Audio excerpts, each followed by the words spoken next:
नमस्कार मित्रांनो, आपले स्वागत आहे. आज मी तुम्हाला सांगणार आहे लक्ष्मी पूजनाची महान कथा. असे म्हटले जाते, ही कथा फक्त एकदा जरी ऐकली तरी देवी लक्ष्मीचे शेकडो वेळेस पूजन करण्याचे फळ मिळते. जो ही कथा लक्षपूर्वक ऐकतो आणि प्रचार करतो, त्याची गरिबी तत्काल समाप्त होऊन जाते.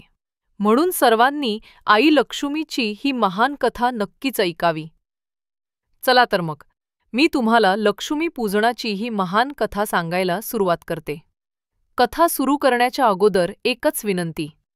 आई लक्ष्मीसाठी व्हिडिओला लाईक नक्कीच करा आणि कमेंटमध्ये जय आई लक्ष्मी पण लिहायला विसरू नका. चला तर मग ऐकूया ती महान कथा. मित्रांनो, पूर्वीच्या काळी उत्तरेकडील एका लहानशा खेड्यात कमला नावाची एक साधी पण श्रद्धाळू स्त्री राहत होती. कमला आणि तिचा नवरा माधव दोघेही शेतमजूर होते. त्यांच्या वाट्याला आलेली जमीन फारच कमी होती. त्यामुळे कष्ट करूनही त्यांच्या पदरी गरिबीच येत असे. सालभराच्या राबण्यानंतरही त्यांचं गुजराण फार कठीण व्हायचं. गावातील इतर शेतकऱ्यांच्या तुलनेत त्यांचे पीक कमी पडायचे.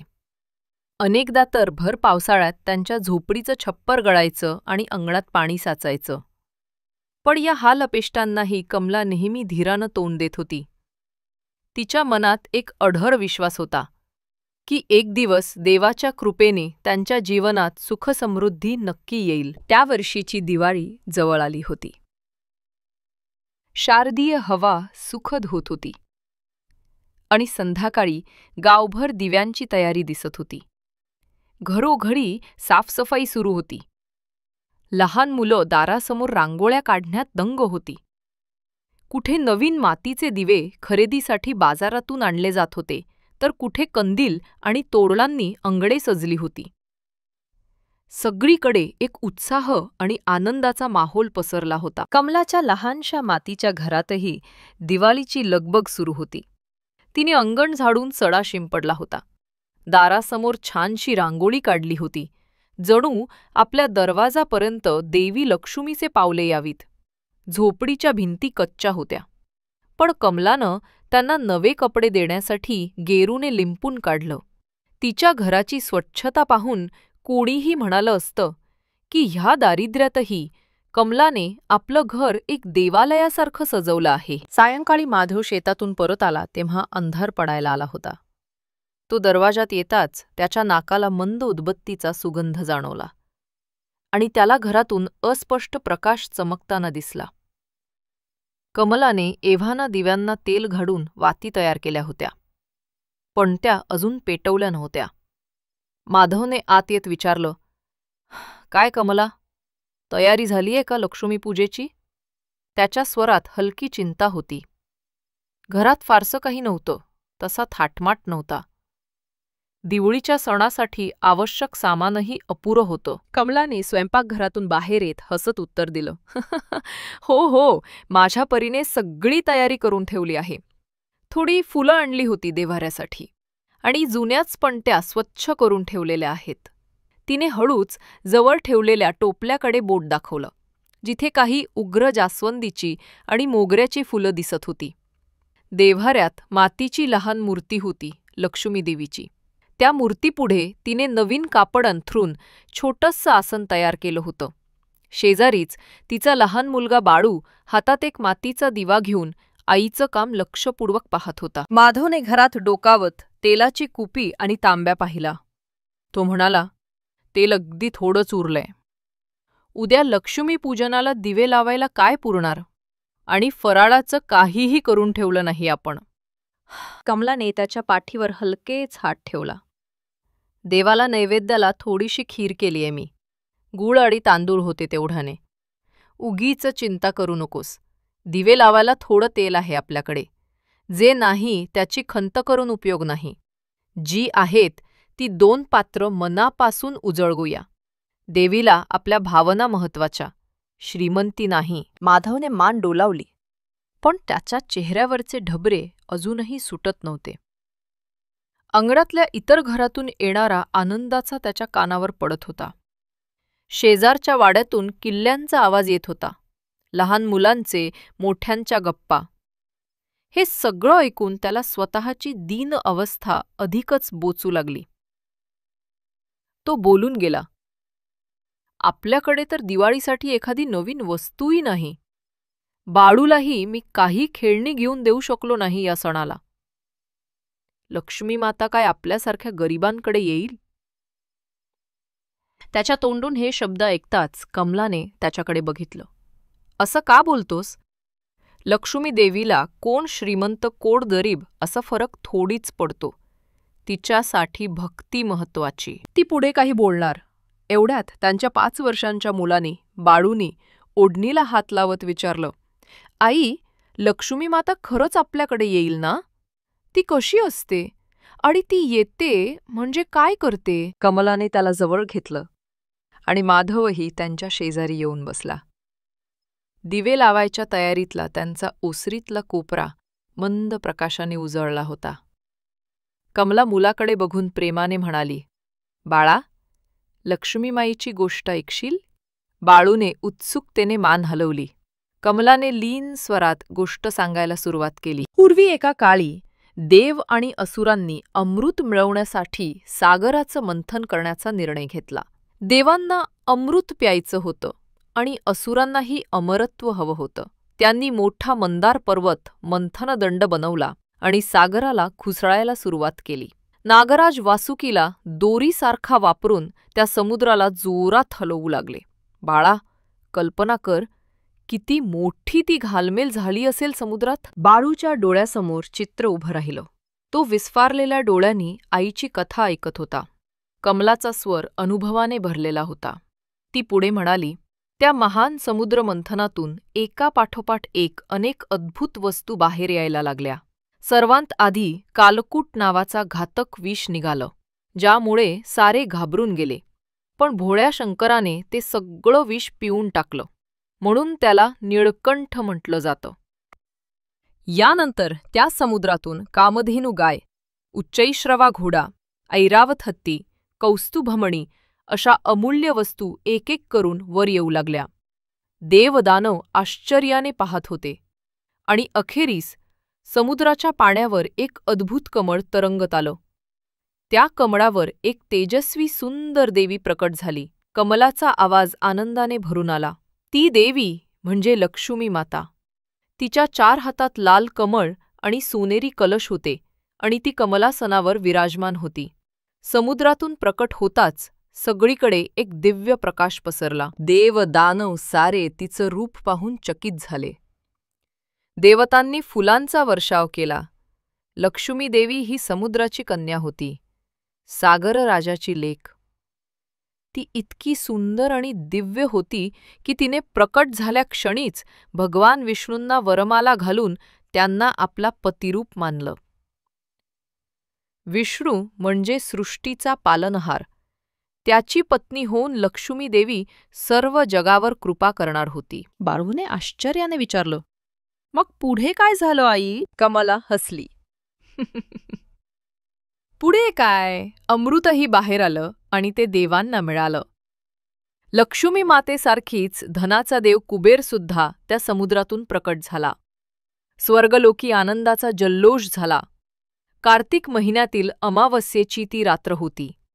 म्हणतात त्या दिवसापासूनच दिवाळी साजरी करायला सुरुवात झाली, कारण लक्ष्मीमाई स्वर्गातून प्रकट होऊन सर्वांच्या घरी जाणार होती, समृद्धी देणार होती. कमला पुढे समजावणीच्या सुरात म्हणाली, लक्ष्मी देवी निघाल्यावर देवांनी तिची पूजा केली, जसे आपण आज दिवाळीत करतो. तेव्हापासून दरवर्षी कार्तिक अमावस्येची रात्र लक्ष्मीपूजनाची मानली जाते. आपल्यासारखी सामान्य माणसंही त्या दिवशी आपापल्या घरात लक्ष्मीचं आगमन व्हावं म्हणून पूजा करतात. घर स्वच्छ ठेवतात, दिवे लावतात, नैवेद्य अर्पण करतात. कारण असा विश्वास आहे की त्या रात्री देवी लक्ष्मी पृथ्वीवर फिरते आणि जिथे स्वच्छता, पूजा आणि श्रद्धा दिसेल तिथे ती ठिय्या घेते. तिच्या आशीर्वादाने घर भरभराटीने नांदतं. बाळूने इकडे तिकडे बघितलं. त्याला जवळच्या गावातल्या दिव्यांची आरास दिसत होती. तो निरागसपणे म्हणाला, मग आई, आपल्या घरी लक्ष्मीमाई येईल ना? आपलं घर तर खूप लहान आहे. कमलाच्या चेहऱ्यावर मृदू हसू फुटलं. तिने मुलाच्या डोक्यावरून प्रेमाने हात फिरवला आणि त्याला समजावत म्हणाली, घर लहान की मोठं ते लक्ष्मीमाई पाहत नाही ग बाळा. घरातलं प्रेम, आपुलकी आणि स्वच्छता पाहते ती.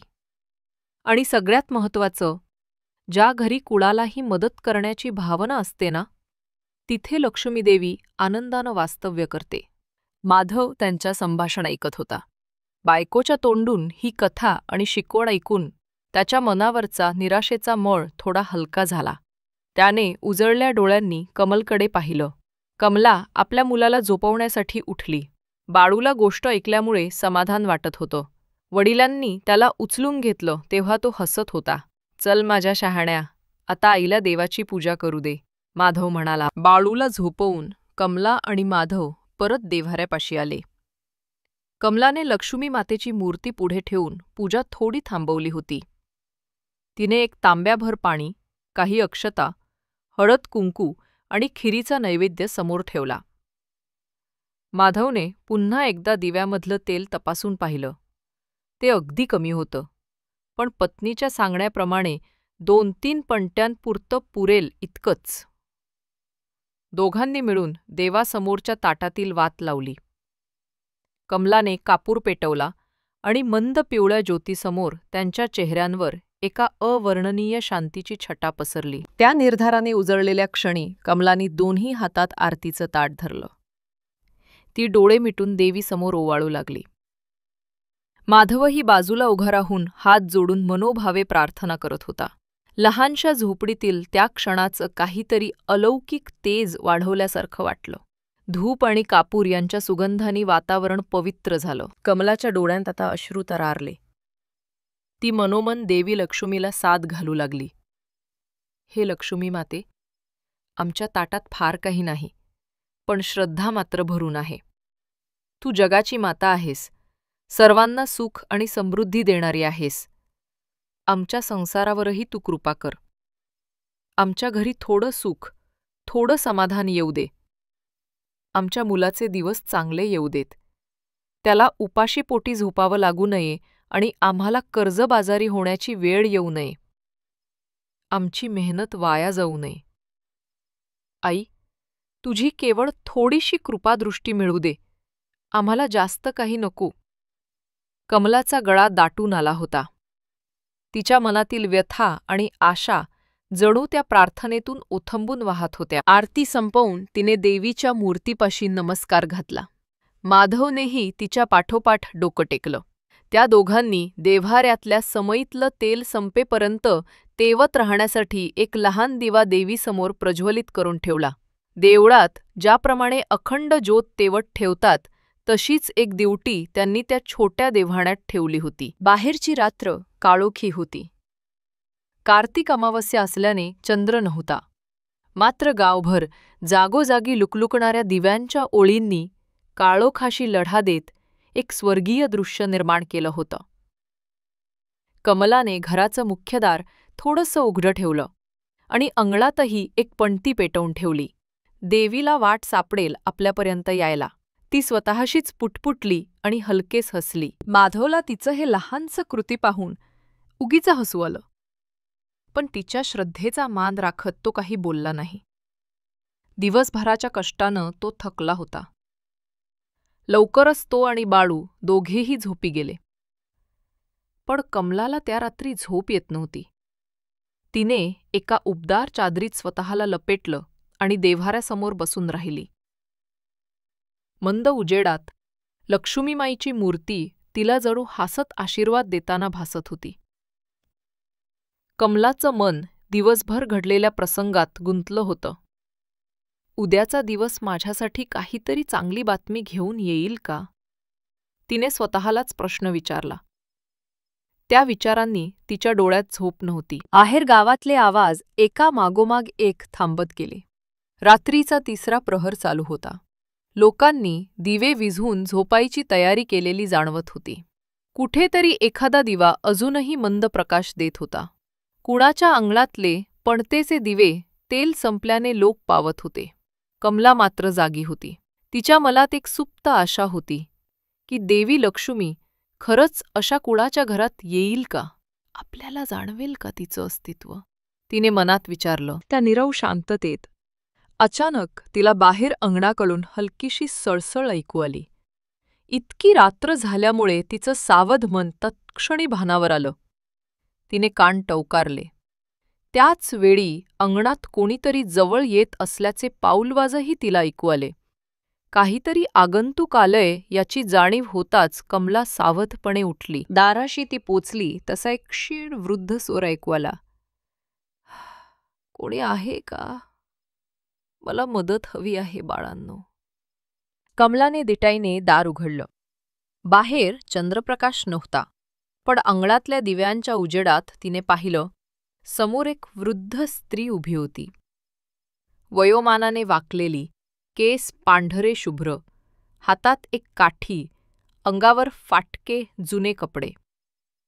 थंडीने तिचे ओठ थरथरत होते आणि ती थकलेल्या अवस्थेत वाट पाहत होती. "अगोबाई, इतक्या रात्री तुम्ही कोण?" कमलाने नम्र आवाजात विचारलं. "मला माते, पायी चालून चालून दमले. कुठे आसरा मिळेल का म्हणून भटकतीये." वृद्धेने कापऱ्या स्वरात उत्तर दिलं. "सगळीकडे दिवे विझले. कोणी दरवाजा उघडत नाहीये. तू दार उघडलंस म्हणून विचारावं वाटलं." हे ऐकताच कमलाच्या काळजात कळ आली. "या या, आत या आई," ती तत्परतेने म्हणाली. तिने अलगद त्या वृद्धेला हाताचा आधार देत ओसरीवर आणलं. घरातला कंदील अजून थोडा तेजाळला होता. त्या उजेडात माधवही जागा झाला.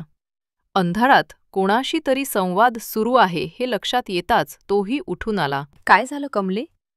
तो विस्मयाने पुटपुटला. त्याची नजर अनोळखी वृद्धेवर पडताच तोही गोंधळला. "कोणीतरी आजीबाई आहेत, वाट चुकून इथे आल्या आहेत, फार थकल्या आहेत," कमलाने त्याला हळू आवाजात सांगितलं. माधवनेही तत्परतेने पुढे होत म्हटलं, "आई, या बसा.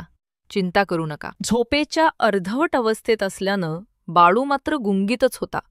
त्याची जाग आली नव्हती. कमलाने ताबडतोब एक जुनी चटई अंथरली आणि वृद्धेला बसायला मदत केली. त्या स्त्रीच्या चेहऱ्यावर श्रमांचे चिन्ह होते. ती ओक्साबोक्शी श्वास घेत होती. कमला लगबगीने आत गेली आणि माठातून पाणी आणून तिला दिलं. वृद्धेने काही घोट पाणी पिऊन विश्रांती घेतली. दरम्यान कमलाने चुलीजवळ ठेवलेली आपली शाली घेऊन येऊन अलगद तिच्या खांद्यावर घातली. "तुम्ही फार थकल्यासारखं दिसते आई," कमला काळजीने म्हणाली. "थोडंसं गोडधोड आणते तुम्हाला." ती स्वयंपाकघरात जाऊन एका वाटीत थोडी खीर घेऊन आली. दिवसभराच्या उपासातून अर्धी खीर नैवेद्याला ठेवली होती. तीच आता गरम करून तिने वृद्धेसमोर धरली.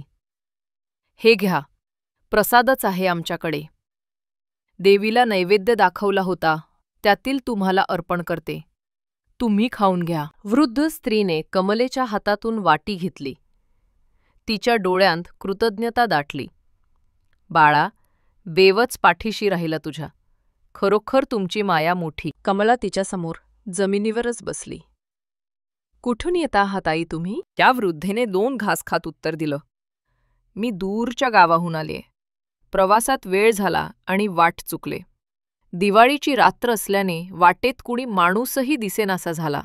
म्हणून या गावात आले आसरा मिळावा म्हणून." कमलाने हळहळ व्यक्त केली. "बिच्चाऱ्या तुम्ही. लोकांनी खरंच दारं बंद केली का? कुणीही बाहेर नव्हतं का?" वृद्धेने शांतपणे मान हलवली. "मागच्या वाड्यात गेले होते. दार ठोठावलं पण आतून हाक आली की निघून जा. त्यांच्या अंगणात पाऊल टाकू दिलं नाही कुणी." तिच्या डोळ्यांत एक उदासी दाटून आली. "म्हणून इकडे तुझ्या झोपडीकडे आले." कमला त्या कल्पनेने व्यथित झाली. भले मोठे श्रीमंतीचे दरवाजे बंद आणि आपलं गरीब झोपडीचं दार उघडं होतं. हा विचार तिच्या मनाला चटका देऊन गेला. तिने वृद्धेच्या हातावर हात ठेवला. "असं मनाला लावून घेऊ म्हणाई. आमचं घर छोटं आहे, पण तुमच्यासाठी जागा आहे. तुम्ही शांतपणे इथे राहा आज रात्री." माधव त्यांच्याजवळच उभा होता. त्यानेही मान डोलावून अनुमोदन दिलं. तो एक पातेलं पाण्याने भरून घेऊन आला. "आई, पाय धुवून घ्या. गरम पाणी नाहीये आमच्याकडे आत्ता, पण हे स्वच्छ पाणी आहे. वृद्धेने त्यांच्याकडे पाहून अलगद हसत म्हणाली, काय भल्या लोकांचा सहवास लाभलायास. देवाचे आशीर्वाद आहेत तुमच्यावर. तिने हातपाय धुतले. माधवने आणखी एक साफ कापड आणून तिला दिलं पायांना पुसण्यासाठी. जेवण थोडं झाल्यावर त्या आजीबाईंच्या चेहऱ्यावर समाधान दिसू लागलं. कमलाने आणखी एक उशीचा आधार देत तिला भिंतीला रेलून बसायला मदत केली. थोड्या क्षणांनी वृद्धेने कमलाला प्रेमाने विचारलं, काय रे बाळा, इतकी रात्र झाली तरी तू जागी होतीस? अजून दिवेही तेवत ठेवले आहेत दिसतायत. कमला थोडी लाजली आणि म्हणाली, आज लक्ष्मी पूजनाची रात्र आहे म्हणून. म्हटलं, देवी लक्ष्मीचा येण्याचा दिवस. आम्ही दिवे लावून ठेवलेत. आशा होती की तिची कृपादृष्टी आपल्या गरीब घरावर पडेल. वृद्धेच्या डोळ्यात एक चमक आली. अगदी श्रद्धाळू आहेस वाटतं. पण सांग बघू, काय मागतेस तू लक्ष्मी देवीकडे? काय पाहिजे तिच्याकडून? कमला थोडा वेळ विचारात पडली. तिच्या चेहऱ्यावर गेल्या अनेक वर्षांचे हलाखीचे दिवस तरळून गेले. पण तरीही तिच्या डोळ्यात लालसेची एकही रेषा नव्हती. ती शांत आवाजात म्हणाली, देवाकडे काय मागायचं? आपल्याजवळ जे आहे त्यात समाधानी राहू दे आणि कष्ट करायची ताकद दे, एवढंच मी नेहमी मागते. आई लक्ष्मी पुढे फक्त प्रार्थना करते की आम्हा दोघांचं आणि आमच्या लेकराचं पोट भरू दे. अन्न, वस्त्र, निवारा एवढं मिळालं तरी पुरे. मी फार काही लोभाने मागत नाही. वृद्ध स्त्री कमलेचं उत्तर ऐकून सुतार मुस्कानाने हसली. तिच्या डोळ्यांत कौतुक झळकलं. वा रे वा, इतकं साधं मागणं? धनदौलत नको? मोठे वाडे, दागदागिने नकोत? कमलाने हळूच नकारार्थी मान हलवली. नाही माई. सुखसंपत्तीचं भांडार मिळूनही जर मन शांत नसेल, दुसऱ्याचे दुःख पाहून चालत नसेल, तर पैसे कशाला कामाचे? माझं भाग्य एवढंच की माझं कुटुंब सुखात असू दे. आणि हो, ती जरा उत्साहाने पुढे म्हणाली, जर तिच्या कृपेने कधी जास्त मिळालं तर आसपासच्या गरजू लोकांची मदत करायला मला जरूर आवडेल. हे वाक्य ऐकून समोर बसलेल्या वृद्ध स्त्रीच्या चेहऱ्यावरचं हास्य आणखी उजळलं. क्षणभर कमलाला असं वाटलं की त्या वृद्धेच्या डोळ्यांतले भाव काहीतरी विलक्षण सांगू पाहत आहेत. कमला तिच्याकडे पाहतच राहिली. एवढ्यात ती वृद्ध स्त्री उठून उभी राहिली. माधव आणि कमला चक्रावले. आई, बस ना, तुम्ही दमलात ना, कमला म्हणाली. पण त्या वृद्धेचं रूप आता बदलू लागलं. कमला आश्चर्याने पाहू लागली. ज्याला आधारासाठी काठी लागायची अशी वाकलेली मान आता सरळ ताठ झाली होती. जीर्ण शाल फेकून दिल्यासारखी अदृश्य झाली आणि तिच्या जागी लाल सोनेरी किनारी असलेली रेशमी साडी त्या स्त्रीच्या अंगावर प्रकट झाली. पांढऱ्या केसांचा प्रसादही लोप पावला. आता ती स्त्री कमलेसमोर एका तेजस्वी अप्सरेप्रमाणे भासत होती. कमलाच्या डोळ्यांत अविश्वास भरला. माधवच्या हातून पाण्याचं भांडं पडून गेलं. त्या स्त्रीचे हात आता 4 दिसू लागले आणि प्रत्येक हातात एक कमलाचं फूल आणि सुवर्णकलश प्रकट झाले. चित्ताकर्षक अलंकारांनी तिचं रूप सुशोभित झालं. कपाळावर चमकणारी श्रीवत्साची निशाणी आणि गळ्यातील वैजयंती माळा डोळे दिपवू लागली. कमलाने अशक्यतेनं डोळे चोळून पुन्हा पाहिलं. नाही, आता त्यांच्यासमोर कोणी वृद्ध नव्हतीच. त्या जागी देवी लक्ष्मी आपल्या संपूर्ण दिव्य स्वरूपात प्रकट झालेली होती. क्षणभर कमला आणि माधव सुन्न झाले. पुढच्या क्षणी कमला सावरली आणि एक जोरदार हंबरडा देत ती तत्परतेने खाली वाकली. आई लक्ष्मी माते, ती गदगदल्या आवाजात म्हणाली आणि देवीच्या चरणांवर डोकं ठेवून रडू लागली. माधवही देहभान हरपल्यासारखा नमस्कार मुद्रा करत खाली वाकला. त्याच्या डोळ्यांत अश्रू उभे राहिले. लक्ष्मी देवीच्या चेहऱ्यावर वात्सल्य उमटलं. तिने कमलाला उठवण्यासाठी हात पुढे केला. उठ बाळ. तिचा आवाज मधुर आणि तेजस्वी होता. कमला थरथरत्या हातांनी उभी राहिली. माधवही बाजूला उभा राहून हात जोडून उभा होता. दोघांच्या चेहऱ्यावर ना आनंद ना भीती, फक्त स्तब्ध भक्तीचा भाव होता. कमले, देवी लक्ष्मी मंदस्मिताने म्हणाली, मी तुझी परीक्षाच घेत होते ग. तू जे सांगितलंस, जे केलंस, त्यामुळे मी अतिशय संतुष्ट झाले आहे. तू दारिद्र्यातही आपलं दार दुसऱ्यांसाठी उघडं ठेवलंस. जे आपल्या दारी आलं त्याला अन्न आश्रय दिलंस. हे फार मोठं पुण्य आहे. पांच. कमलाला अजूनही शब्द सुचत नव्हते. तिच्या डोळ्यांतून आनंदाश्रूंचा ओघ सुरूच होता. आज दिवाळीच्या पवित्र रात्री तू ज्याची वाट पाहिली होती, ती देवी लक्ष्मी स्वतःच तुझ्या घरी आली आहे. लक्ष्मी मातेने प्रेमळ हसून हात वर केला. तिच्या हातातून सोन्या चांदीसारखा उजळ प्रकाश निघाला. तुझ्या घरात आता कधीच काही कमी पडणार नाही. सुख, शांती आणि समृद्धी यांचा कायम वास असेल इथे. माधवने दोन्ही हात कपाळाला लावून नमस्कार केला. त्याच्या ओठातून शब्द फुटत नव्हते. शेवटी तो रडवेला होत म्हणाला, धन्यता देवी. आमच्यासारख्या अत्यंत सामान्य माणसांवर तू ही कृपा केलीस. आम्ही तुला काय देऊ शकतो? काहीच नाही. पण आयुष्यभर तुझी सेवा करू. कमलानेही देवीचे आभार मानले. लक्ष्मी माते, आज आमचं आयुष्य धन्य झालं. तुझं हे रूप पाहिलं, मला काही सुचत नाहीये. देवी लक्ष्मीने हाताच्या इशाऱ्याने त्यांना आशीर्वाद दिला. तुम्ही चांगले आहात म्हणूनच देवाने तुमच्यावर कृपा केली आहे. या प्रसंगातून तुमची कथा सगळ्यांना एक बोध देईल. तिने एक दयाळू नजर खरभर फिरवली. मी जात आहे आता. पण माझा आशीर्वाद तुमच्या परिवारावर सदैव असेल.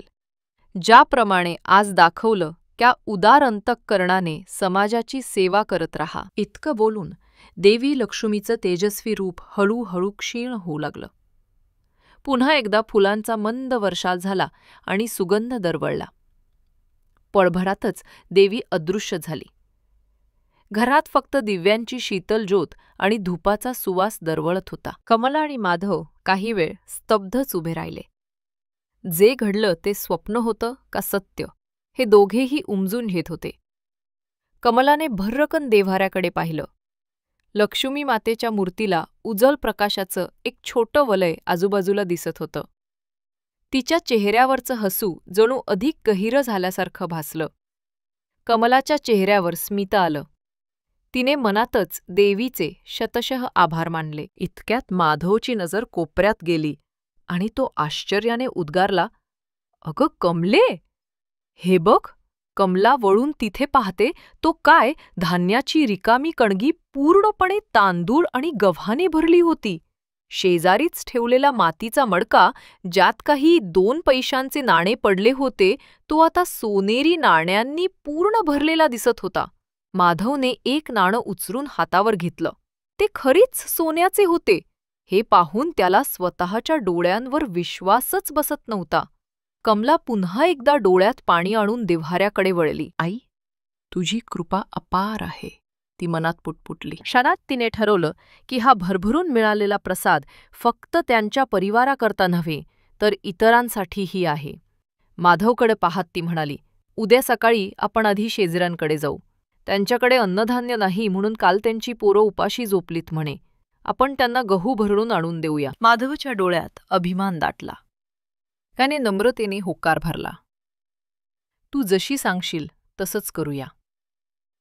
आजपासून देवाने आपल्याला धन दिलंय ते फक्त आपल्यासाठी नाही. त्याला जाणवलं की कमलाच त्यांच्या घरची खरी लक्ष्मी आहे, जिला अशी उदार हृदय वृत्ती लाभली आहे. त्या दिवाळीच्या रात्री कमलाच्या आयुष्यातला अंधार कायमचा निवळून गेला.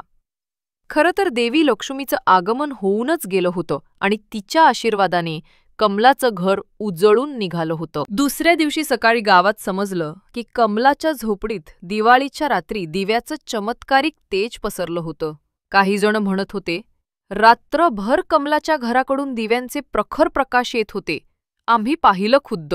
काहींनी तर कमलाच्या अंगणात फुलांचा वर्षाव होताना पाहिल्याची गोष्ट पसरवली. सगळीकडे या अद्भुत घटनेची चर्चा सुरू झाली. प्रत्येक वर्षी दिवाळीला कमलाच्या घरी लक्ष्मीपूजन मोठ्या थाटात होऊ लागलं.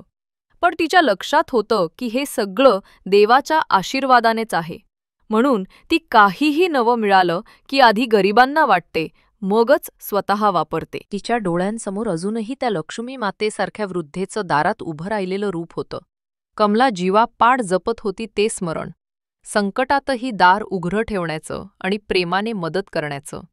यामुळेच तर आज तिच्या जीवनात असली लक्ष्मी नांदत होती. मित्रांनो, जर तुम्हाला ही कथा आवडली असेल तर लाईक करा, कॉमेंट करा, शेअर करा आणि अशा आणखी कथा ऐकण्यासाठी आमच्या चॅनल्सला सबस्क्राईब करायला विसरू नका.